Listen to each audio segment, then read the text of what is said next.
और सब कुछ आपस में जुड़ा हुआ है। आपने ऑक्सीजन का जिक्र किया, ये भी मॉलिक्यूलर बिहेवियर की खूबसूरत मिसाल है। हवा में ऑक्सीजन आमतौर पर O2 की सूरत में होता है, 2 ऑक्सीजन एटम, लेकिन O3 ओजोन होता है, 3 ऑक्सीजन एटम्स का बेंड शेप में बंधन, जो बिल्कुल मुख्तलिफ खवास रखता है और एटमॉस्फेयर की बलाई सतह पर मौजूद होता है ताकि ख़तरनाक यूवी रेस को रोके। यानी एक ही आंसर सिर्फ मॉलिक्यूलर फॉर्म बदलने से ज़मीन के लिए सनस्क्रीन बन जाता है।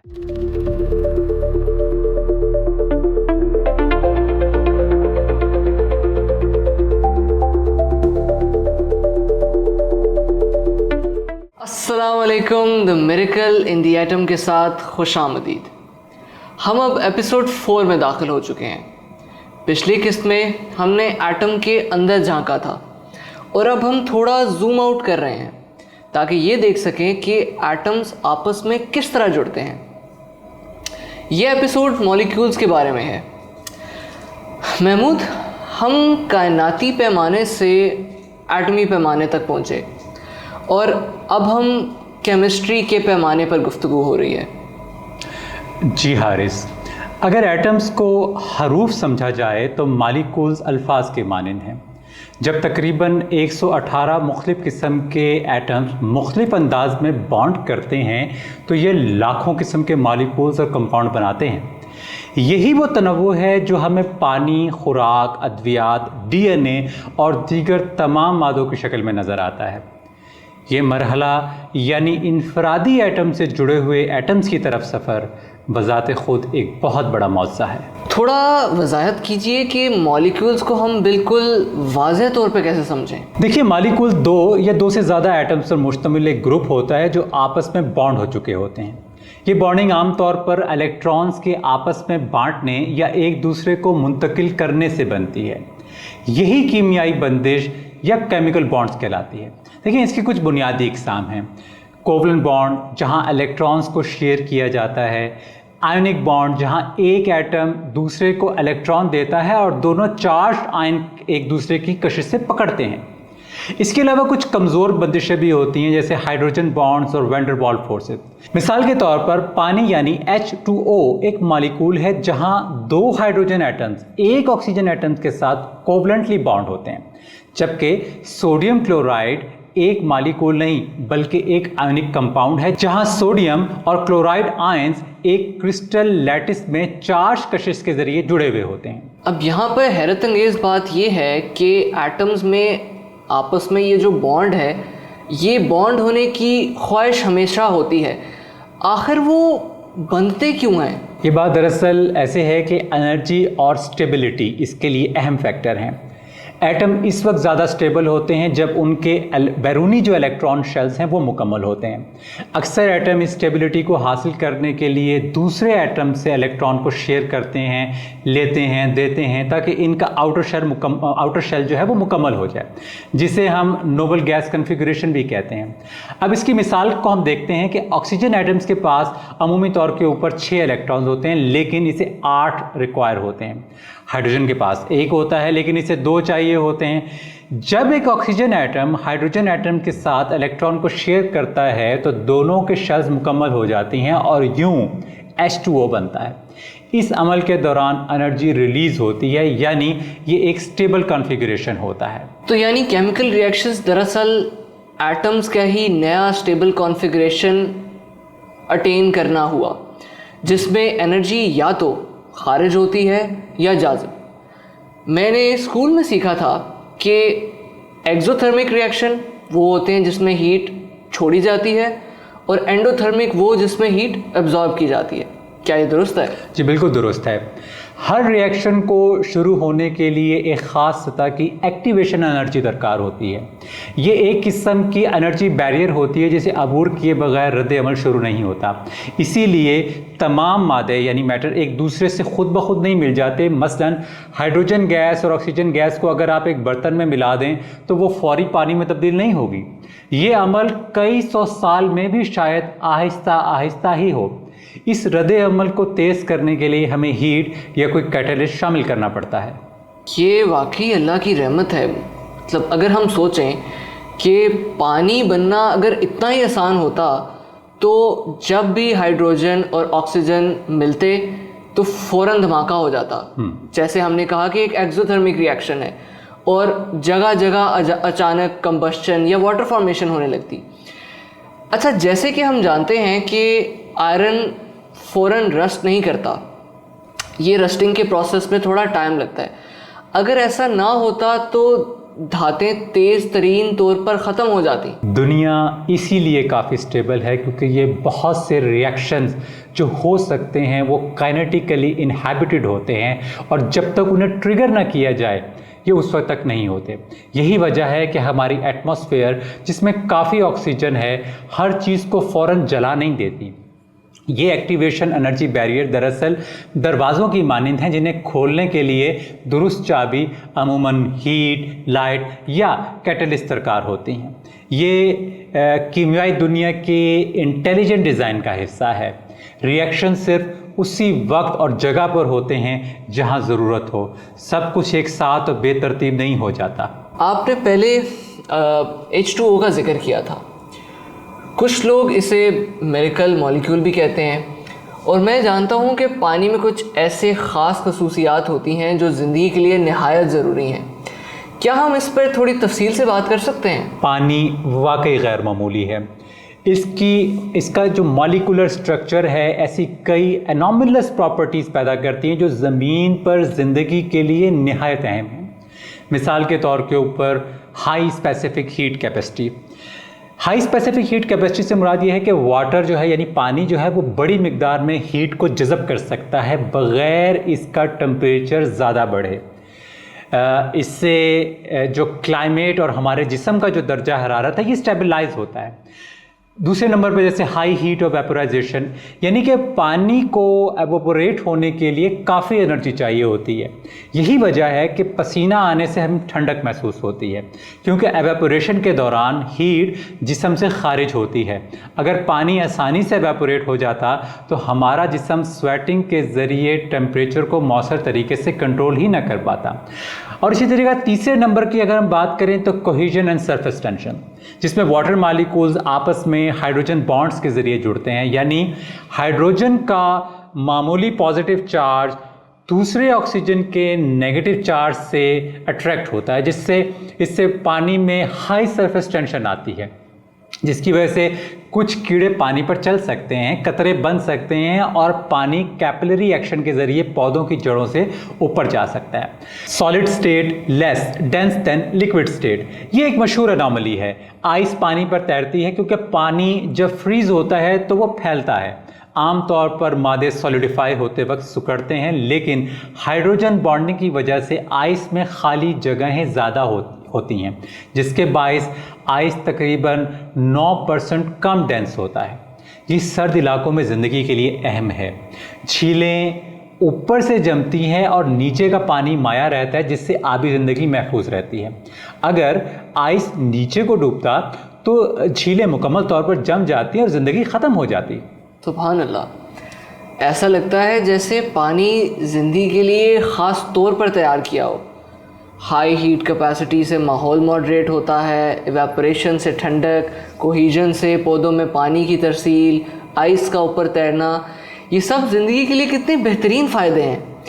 वाटर का सॉलिड फॉर्म आम असूल के ख़िलाफ़ कम डेंस होने का एक ऐसा फ़ायदा जो नहायत कारआमद है। वाकई देखें, कुरान कहता है कि हमने हर जानदार चीज़ को पानी से पैदा किया। ज़िंदगी मुकम्मल तौर पर पानी पर इन्हिसार करती है और जदीद साइंस भी यही बताती है कि पानी ज़िंदगी के लिए बेहतरीन सॉल्वेंट है। अगर मैं एक आपको दिलचस्प बात बताऊं कि ज़मीन की तख्लीक के वक्त हाइड्रोजन और ऑक्सीजन के दरमियान शदीद हाई टेम्परेचर रिएक्शन हुए जिनसे वाफर मिकदार में पानी पैदा हुआ, लेकिन अब ज़मीन की मौजूदा हालत में पानी आमतौर पर एक क्लोज साइकिल में एवापोरेट और कंडेंस होता है। नई पानी की पैदाइश से ज़िया बहुत कम है। वाकई हैरत होती है जब साइंटिफिक ऑब्जर्वेशन को कुरानी आयात के साथ जोड़ा जाता है। इससे ये एहसास होता है कि सब कुछ एक इंटेंशनल डिज़ाइन के तहत बनाया गया है। चलें आए दूसरे मॉलिक्यूल्स पर भी बात करते हैं, मसलन कार्बन बेस्ड मॉलिक्यूल्स। अब मैंने सुना है कि कार्बन को ज़िंदगी का अनासर कहा जाता है।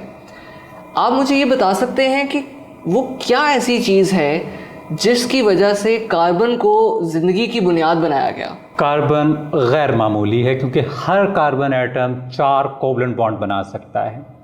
इसकी बैरूनी सतह पर 4 इलेक्ट्रॉन्स होते हैं जो मज़ीद 4 इलेक्ट्रॉन्स की तलाश में होते हैं। इस खासियत को टेट्रावैलेंसी कहते हैं। इसकी वजह से कार्बन एक वक्त में 4 दूसरे एटम से जुड़ सकता है, और वो भी मुख्तलिफ अंदाज में, branch, ring, long chain structures वगैरह। यही खसूसियात ऑर्गेनिक केमिस्ट्री की बुनियाद हैं। मिसाल के तौर पर आप एक पेंसिल लें और उसके अंदर ग्रेफाइट को देखें, या आप एक अंगूठी लें और उसमें मौजूद डायमंड को देखें, तो ये दोनों कार्बन से बने हैं, लेकिन दोनों के बॉन्ड्स की तरतीब मुख्तलिफ है। ग्रेफाइट में कार्बन एटम्स पर शीट्स की सूरत के अंदर जुड़े होते हैं जो आपस में फिसल सकते हैं, इसे नरम बनाते हैं, जबकि डायमंड में कार्बन एटम एक सख्त 3D नेटवर्क में जुड़ा होता है। इसे दुनिया की सबसे सख्त अशिया में शामिल किया जाता है। तो सिर्फ बॉन्ड की अरेंजमेंट की तब्दीली से मुकम्मल तौर पर मुख्तलिफ खवास पैदा हो जाते हैं। और ये कोई इत्तफाक नहीं कि ज़िंदगी कार्बन बेस्ड है। कार्बन स्कैफोल्डिंग फराहम करता है जो पेचीदा मॉलिक्यूल्स बनाने के लिए स्टेबल भी है और फ्लेक्सिबल भी, जैसे DNA, कार्बोहाइड्रेट्स, प्रोटीन्स वगैरह। बाज़ लोग सिलिकॉन को अल्टरनेटिव बायोकेमिस्ट्री के लिए तजवीज़ करते हैं, लेकिन ज़मीन जैसे हालात में कार्बन जैसी वसी केमिकल वैरायटी पैदा नहीं होती। यहाँ पे मुझे लगता है ये सोचने की बात है कि जो अनासर ज़िंदगी के लिए बिल्कुल मौजू हैं वो ज़मीन पर ना सिर्फ दस्तयाब हैं बल्कि वाफर मिकदार में दस्तयाब हैं। सुभान अल्लाह, ये भी अल्लाह की तरफ से एक बेहतरीन तकसीम है। और एक और पहलू भी ध्यान में रखें, molecules he origin of life को मुमकिन बनाते हैं। हम अगली किस्त में इस पर तफसील से बात करेंगे, लेकिन अभी भी देखा जाए तो कार्बन केमिस्ट्री से न्यूक्लियोटाइड्स, अमाइनो एसिड्स जैसे मॉलिक्यूल्स ऑफ लाइफ बनते हैं, और इनको बहुत ख़ास तरतीब में असेंबल होना होता है ताकि प्रोटीन्स या DNA जैसे फाल स्ट्रक्चर्स वजूद में आएँ।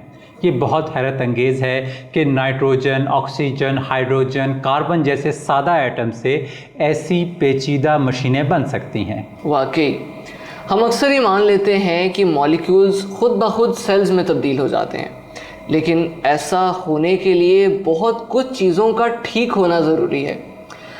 शायद हमें एक सादा मिसाल देनी चाहिए जिसमें मॉलिक्यूलर प्रोग्रामिंग हो, जैसे DNA मॉलिक्यूल्स। ये एक जाइंट मॉलिक्यूल है जो इन्फॉर्मेशन रखता है।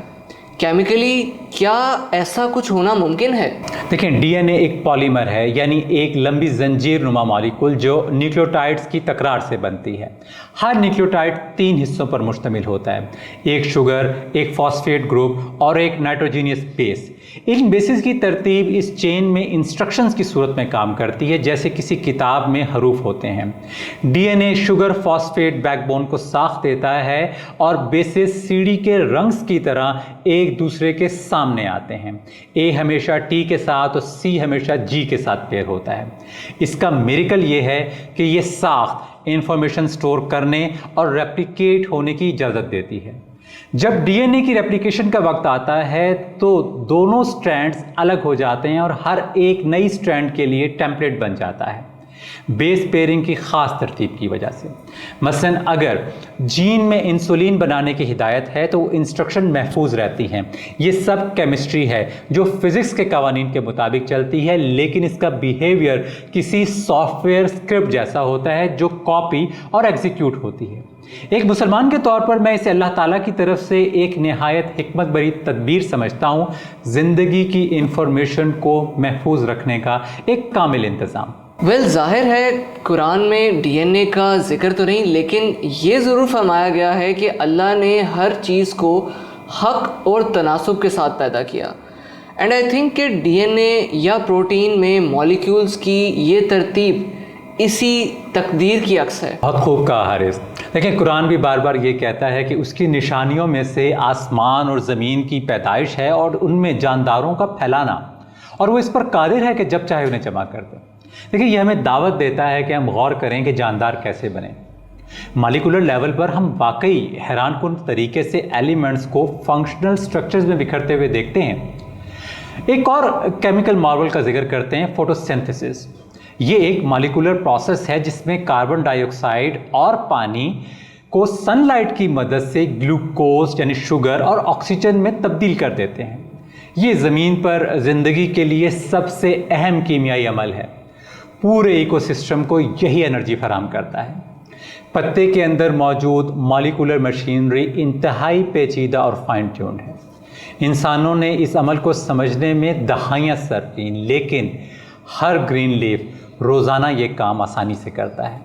ये भी दरअसल एटम्स का मॉलिक्यूल्स में बदलना है, और क्लोरोफिल का एक बड़ा मॉलिक्यूल है जिसके मरकज़ में मैग्नीशियम एटम होता है, जो निहायत सहानत से एक सोलर एनर्जी कन्वर्टर के तौर पर काम करता है। वाकई हैरत अंगेज़ बात है, एक मॉलिक्यूल जो एक वक्त में सोलर पैनल भी है और फैक्ट्री भी, और हम इन्हीं शुगर्स को खाते हैं या ऑक्सीजन सांस में लेते हैं।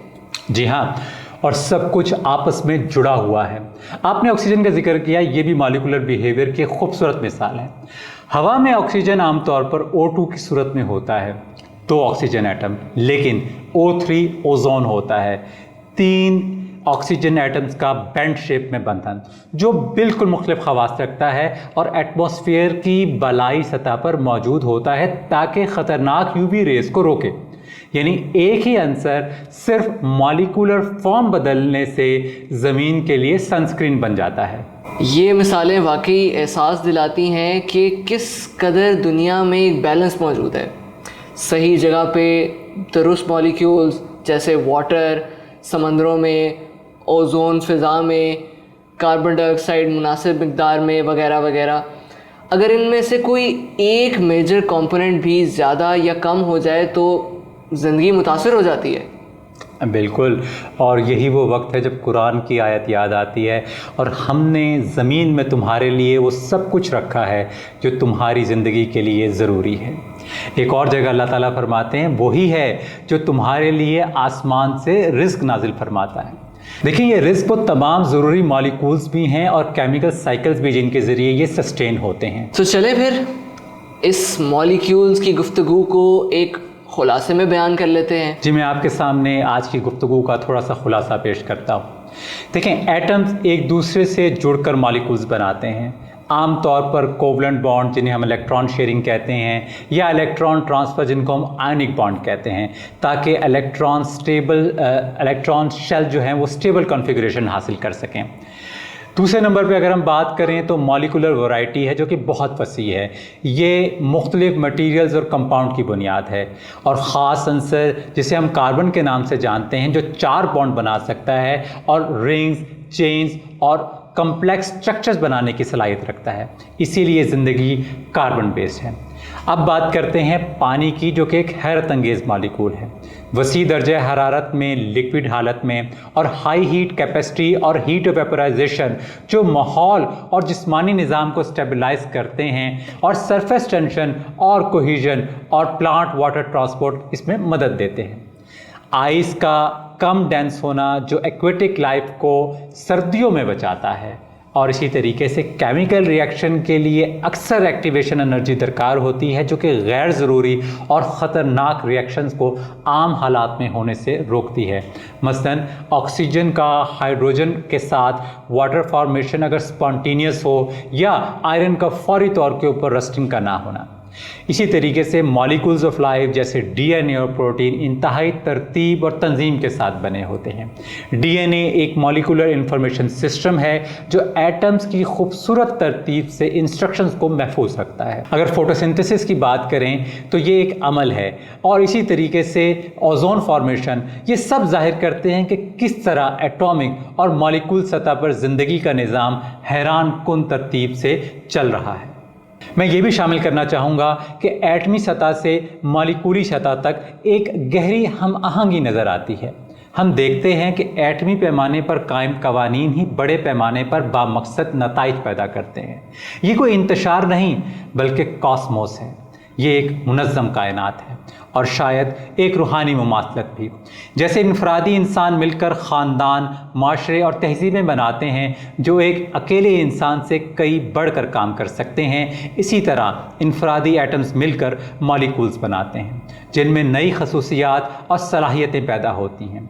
दोनों दाराए कार में सिनर्जी, हम आहंगी मकसूद होती है, ताउन से बड़ी तख्लीक मुमकिन होती है। ये कीमिया में मौजूद एक खूबसूरत सबक है। ज़बरदस्त।